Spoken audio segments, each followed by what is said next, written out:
জল ডিঙিয়ে কঙ্কালীতলায় বিয়ে, শ্রাবণ মাসে ভাসল প্রেমে ভেজা 7 পাক। টানা বৃষ্টিতে জলমগ্ন বীরভূমের অন্যতম সতীপীঠ কঙ্কালীতলা মন্দির। আর সেই জল ডিঙিয়ে হাঁটু জলে দাঁড়িয়েই জীবনের নতুন পথে যাত্রা করলেন এক প্রেমিক যুগল। শ্রাবণ মাসের এক অভূতপূর্ব দিনে কঙ্কালীতলায় সাক্ষী রইল এক ব্যতিক্রমী বিয়ের।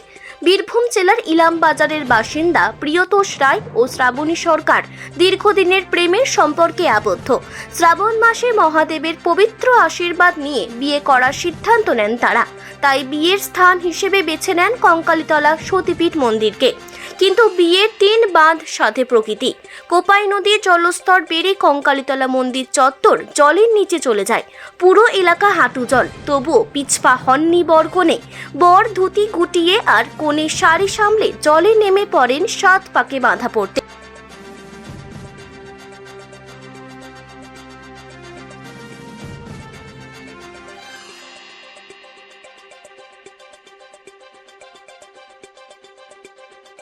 মন্দির প্রাঙ্গণে জলে দাঁড়িয়ে থেকে সেরে ফেলা হয় বিয়ের সমস্ত অনুষ্ঠান।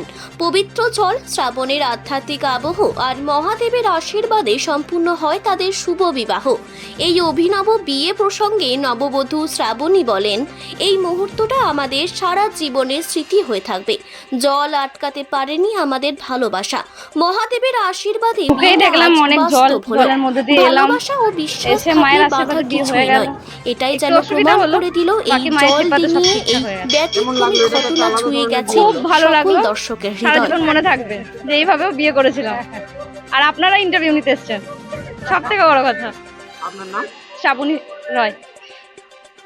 বিয়ে তো হলো দাদা, কিভাবে বিয়ে করলেন, কিরকম অনুভূতি? বিয়েটা একদম অন্যভাবে বিয়ে হলো। সাধারণত এইভাবে বিয়ে হতে আমি দেখিনি। আমি অনেকগুলো বিয়েতে এসেছিলাম, খুব ভালো লাগলো। এইভাবে বিয়ে হলো, স্মরণীয় হয়ে থাকবে এই দিনটি। কি অবস্থা এখন কঙ্কালী? হ্যাঁ, বন্যাতে ভর্তি হয়ে গেছে একরকম। তার মধ্যেও আমাদের বিয়েটা কমপ্লিট হয়ে গেছে। কতটা জল? জল পায়ের হাঁটুর কাছাকাছি, একটু নিচে। এক হাঁটু জল পেরিয়ে তার নিচে একটু, হ্যাঁ। তার মধ্যেই হুম। আপনার নাম? প্রিয়তোষ রায়।